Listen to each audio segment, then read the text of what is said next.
Segue-se a comunicação da doutora Gisela Gabriel. A doutora Gisela Gabriel é licenciada em História, pós-graduada em Museologia e em Promoção e Dinamização Cultural e Educativa de Arquivos e Bibliotecas. É mestre em Ciências da Documentação e da Informação. Atualmente exerce as suas funções como técnica superior no Arquivo Histórico Municipal de Cascais e vai-nos apresentar uma comunicação intitulada Comunicar Arquivos através das exposições, o caso do Arquivo Histórico Municipal de Cascais. Tem notas. Passo. Boa tarde. Boa tarde a todos. Quero, antes de mais, agradecer o convite para a realização desta apresentação, que resulta de um pequeno estudo que tive a oportunidade de desenvolver no âmbito de uma pós-graduação em Museologia.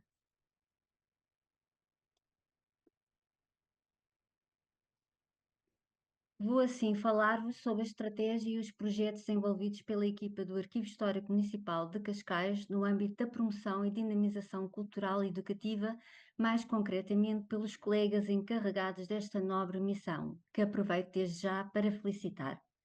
Por razões de tempo, focar-me-ei com mais detalhe na exposição Viagem ao Japão de Armando Martins Janeira, como se aperceberão mais adiante.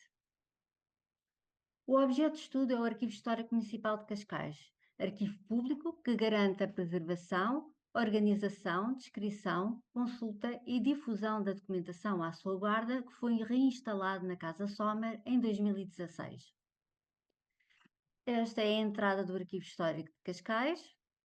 Aqui vemos os 3 edifícios que compõem o arquivo, a Casa Sommer, o depósito subterrâneo e as cocheiras onde se encontram os técnicos. Ainda que o arquivo preste vários serviços e produtos culturais e educativos, ter-me-ei sobretudo nas exposições, ainda que vá a falar também sobre o serviço educativo e em projetos como o PRADIM, Programa de Recuperação de Arquivos e Documentos de Interesse Municipal. As exposições continuam a afirmar-se como uma forma de comunicação fundamental para a divulgação do património histórico e cultural preservado nos arquivos. É por essa razão que a Casa Sommer possui uma área de exposições. Entre 2016 e 2024 organizaram-se 14 exposições, às quais se associaram diversos tipos de iniciativas de promoção e dinamização. Vou falar-vos apenas das 9 mais significativas. Em 2017, a primeira exposição organizada na Casa Sommer, Tesouros do Arquivo Histórico Municipal, permitiu ao público descobrir o edifício recuperado e mostrar os documentos mais emblemáticos.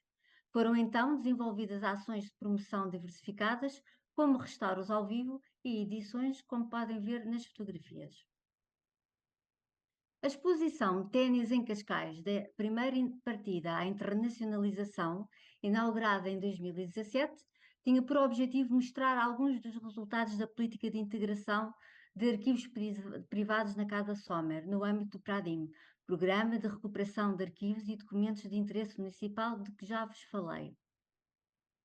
Investiu-se em exposições temáticas, marcadas pela diversidade dos suportes e tipo de informação, que permitiu também afastar a ideia de que nos arquivos apenas se preservam documentos textuais. Neste contexto, foi adquirida pelo Arquivo Histórico a raqueta do Rei Dom Carlos, que vê na fotografia e que se encontra atualmente no Museu da Vila.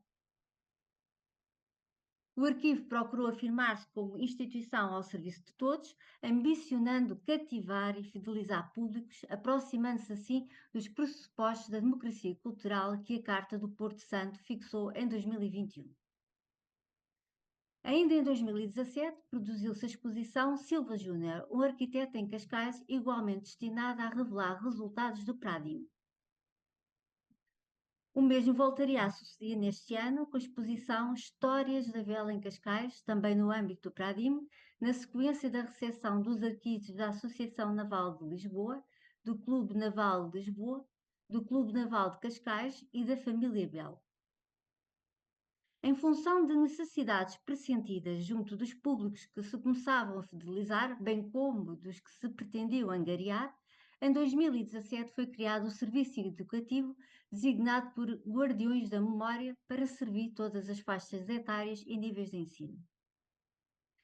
Desde então, o Serviço Educativo potenciou todas as exposições, dando a conhecer de forma criativa a função dos arquivos e a importância dos documentos para a história local, em prol da partilha de conhecimentos, mas também da fruição e do lazer. Já em 2018, se produziu a exposição Associações com História, que permitiu ao arquivo participar de forma ativa, a uma escala até então não atingida, na reconstituição da memória da comunidade, mais uma vez no âmbito do Pradinho, uma vez que conseguira acolher, processar e passar a comunicar 42 dos 46 arquivos das associações do Conselho fundadas entre 1886 e 1973. Aqui vemos pormenores da exposição e do projeto museográfico. A exposição deu representação aos arquivos, bens museológicos e história dos 46 mais antigas associações do Conselho. Para além de visitas guiadas e a grupos, nomeadamente de todas as associações visadas na exposição, esta esteve também na gênese de 3 edições da autoria do Arquivo Histórico e da preparação de iniciativas especiais para o público infantil-juvenil por parte do Serviço Educativo. Em 2019, realizou-se a exposição Viagem ao Japão de Armando Martins Janeira, marcada pela multidisciplinaridade a um nível nunca antes atingido pelo arquivo, acerca da qual nos debruçaremos com mais detalhe. Devido à pandemia, a exposição ficou patente quase um ano, totalizando 10.176 entradas. Destas, 6.891 tiveram lugar em 2019, o que atesta o aumento do número de visitantes que o arquivo estava a registrar nesse ano, que se traduziria num crescimento de 75% face a 2018. A exposição tinha por objeto a vida e obra de Armando Martins Janeira, japonólogo, diplomata, ensaísta, dramaturgo, poeta, professor e munícipe de Cascais, cujo arquivo foi depositado no Arquivo Histórico Municipal. Cruzou esta documentação com objetos pessoais e peças da sua biblioteca e coleção de arte no âmbito das comemorações do 105º aniversário do seu nascimento, em 2019, e do 160º aniversário do Tratado de Paz, Amizade e Comércio entre Portugal e o Japão e do 30º aniversário da geminação de Cascais com a cidade japonesa de Atami, que se celebrariam no ano seguinte. A cerimónia de inauguração da exposição contou com a presença do embaixador do Japão em Portugal e a viúva de Armando Martins Janeiro, o que lhe garantiu projeção suplementar. Virgílio Armando Martins Janeiro teve uma carreira diplomática extraordinária, marcada pela sua longa estada no Japão, país que admirava, como embaixador de Portugal em Tóquio de 1964 a 1971. Foi mais tarde embaixador de Portugal em Itália e também no Reino Unido. Mostro-vos algumas fotografias que demonstram a fortíssima ligação de Martins Janeiro ao Japão, que estiveram em exibição nesta exposição. Armando Martins Janeiro publicou mais de 20 livros, sendo afamado pelos seus estudos comparativos sobre o Oriente e o Ocidente. Foi também professor universitário e fundador do Instituto de Estudos Orientais e da Associação de Amizade Portugal-Japão. O seu arquivo foi depositado no Arquivo Histórico Municipal de Cascais em 1993 e 2009 e, por ocasião da exposição, passou a dispor um inventário e catálogo parcial online no Arquivo Histórico Digital de Cascais. De modo a enfatizar a relação deste vulto da cultura portuguesa com o Oriente, o projeto museográfico procurou recriar um ambiente nipónico, aliando a beleza à simplicidade, com apontamentos em azul e vermelho, as tradicionais janelas e candeeiros em folha de arroz, referências à natureza e títulos legendados em japonês. Entre as peças em exibição, importa destacar a documentação de arquivo, nomeadamente fotográfica, bem como primeiras edições de livros de sua autoria, serviços de chá, kimonos, máscaras, leques, condecorações, a cadeira da sua secretária e um busto de bronze da autoria de Martins Correia, que havia sido doado ao município. Mais algumas imagens da exposição.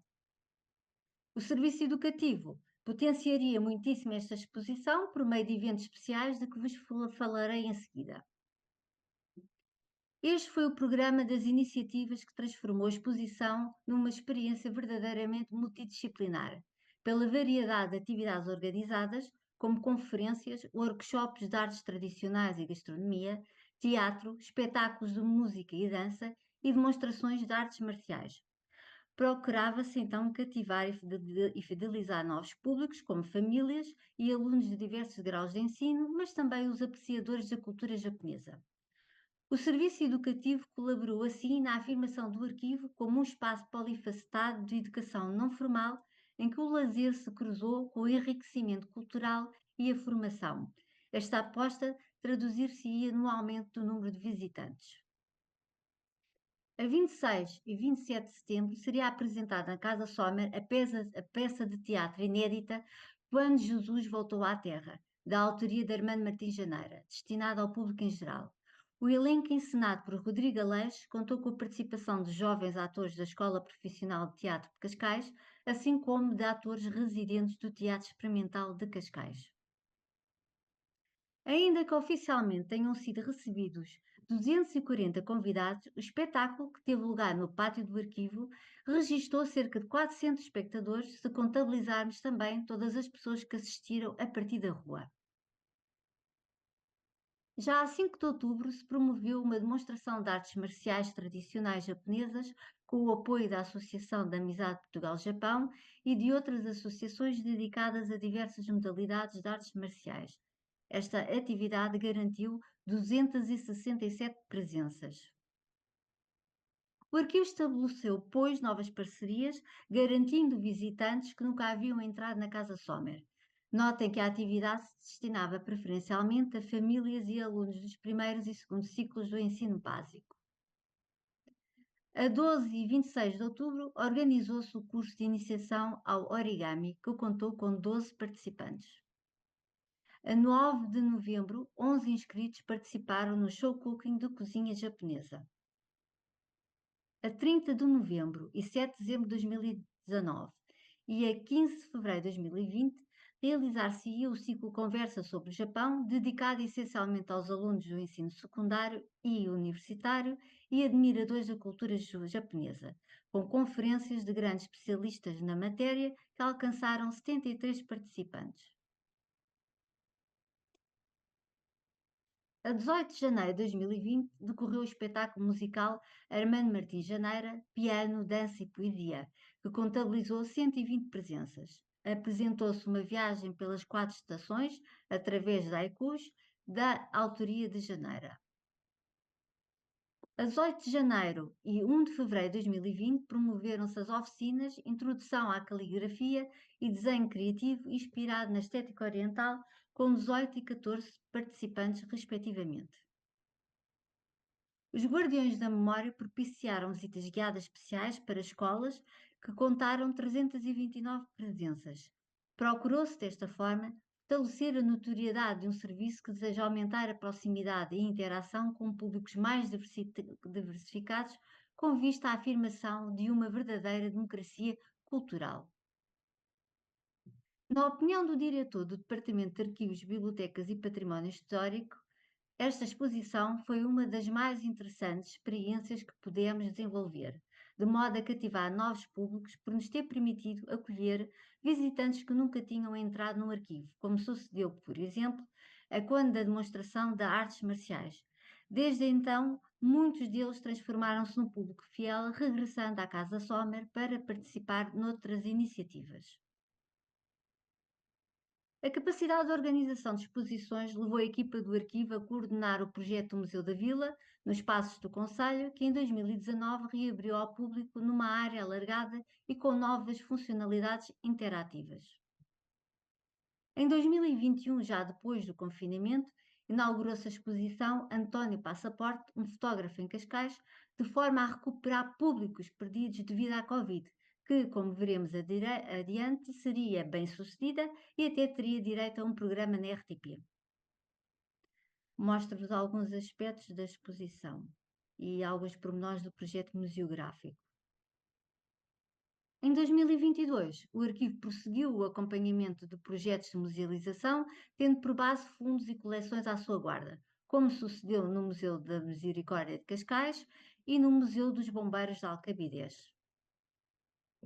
A recuperação dos públicos, nomeadamente através de visitas guiadas e workshops, reforçar-se em 2022 com a exposição Anúncios com História, em que se alia a arte aos arquivos através da coleção de cartazes preservados no arquivo. Em 2023, a exposição Histórias de Portugal em Cartume apresentou a obra do talentoso e polémico Augusto Cide, cujo arquivo foi depositado no Arquivo Histórico Municipal de Cascais em 2019, com vista à sua preservação e fruição pública. Nos anos em que se comemoram os 50 anos da Revolução de 25 de Abril, esta exposição enfatizou a conquista do direito à criação livre através da apresentação da monumental obra deste cartunista que se impôs pela acutilância do seu olhar, fundindo-se de forma indelével na história de Portugal contemporâneo. Para além de centenas de cartoons, a exposição comportou também fotografias, materiais de trabalho e peças inéditas, nomeadamente ao nível da escultura. Foi igualmente ativada através de um conjunto significativo de atividades preparadas para diversos tipos de público, em que se destacaram os workshops de ilustração e modelagem, as conferências e as visitas guiadas. Nesta nova exposição intitulada Blackout, Uma Noite na Cidade, que inaugurou ontem, na Casa Sommer, cruza-se fotografia contemporânea da autoria de Alexandre Beirão, com documentos de arquivo do período da Segunda Guerra Mundial, de forma a estruturar-se uma história ficcionada através da neutralidade de Portugal entre 1939 e 1945 e do receio de um ataque aéreo por parte da aviação alemã. Nesta exposição, que nos parece ser a mais minimalista que o arquivo preparou, volta a justapor-se documentação de arquivo com bens museológicos provenientes de coleções particulares e do núcleo museológico da RTP. Faço agora uma breve análise estatística. Entre 2016 e 2024, o Arquivo Histórico Municipal organizou 14 exposições na Casa Sommer que estiveram patentes em períodos dispares. Assim, de modo a dar a conhecer este novo equipamento até agosto de 2017, realizaram 5 exposições que estiveram patentes em média apenas 55 dias. A partir da exposição Histórias da Vela em Cascais, já com públicos fidelizados e com o desenvolvimento do serviço educativo alargar-se-ia o período médio de exibição para 171 dias. A pandemia veio alterar esta calendarização, razão pela qual, desde a exposição Viagem ao Japão, cada exposição ficou patente em média 358 dias, face à redução do número de visitantes e à necessidade de se rentabilizar devidamente o investimento na sua montagem e dinamização. Desde 2022, o arquivo registrou um crescimento de 142% do número de visitantes devido ao sucesso das exposições António Passaporte, um fotógrafo em Cascais, Anúncios com História e Histórias de Portugal em Cartoon, caracterizadas pela redução dos períodos de exibição e pela promoção de iniciativas que haviam deixado de ser desenvolvidas, como é o caso das conferências e dos workshops. Aqui podem ver o número de visitantes de cada uma das exposições, que oscilou entre 1.128 e 10.176. Todavia, o gráfico que nos interessa mais é o do número médio de visitantes por dias de exposição, que vos mostro desde já. Relativamente ao número de visitantes, depois do forte afluxo inicial que se deveu sobretudo à curiosidade suscitada pela inauguração da Casa Sommer, que trouxe à exposição inaugural uma média de 69 visitantes por dia, o arquivo passou a receber uma média de 31 visitantes diários nas 9 exposições seguintes. Até ao encerramento ao público forçado pela pandemia, a exposição Viagem ao Japão estava a registrar números de visitantes bastante elevados, pelo que, apesar de ter estado patente até setembro de 2020, conseguiu manter-se em linha com a tendência anterior, registando 28 visitantes por dia. A exposição Viva a República, que não vos mostrei, esteve em exibição de outubro de 2020 a novembro de 2021 e seria a mais afetada pela Covid-19, não ultrapassando os 11 visitantes por dia. Já as exposições António Passaporte, Anúncios com História e História de Portugal em Cartoon inverteram esta tendência com cerca de 30, 27 e 29 visitantes, respectivamente. Constata-se, portanto, a recuperação do número médio de visitantes antes da pandemia. Passemos agora às conclusões. Primeiro, as atividades de dinamização cultural e educativa, como as exposições, permitem aos arquivos potenciar a cidadania e atrair e fidelizar diversos tipos de públicos. Segundo, entre as exposições organizadas pelo Arquivo Histórico Municipal de Cascais, a viagem ao Japão de Armando Martins Janeira foi o projeto mais abrangente em função da quantidade e variedade de iniciativas desenvolvidas em seu torno. Terceiro, o arquivo tem de continuar a procurar afirmar-se como uma instituição ao serviço de todos, objetivo para o qual os guardiões da memória, serviço educativo do arquivo, têm contribuído de forma decisiva. Quarto e por último, só com um investimento contínuo nesta importante função, o arquivo pode transformar-se num equipamento cultural de referência para a educação não formal da comunidade, bem como dos turistas que visitam Cascais. Muito obrigada.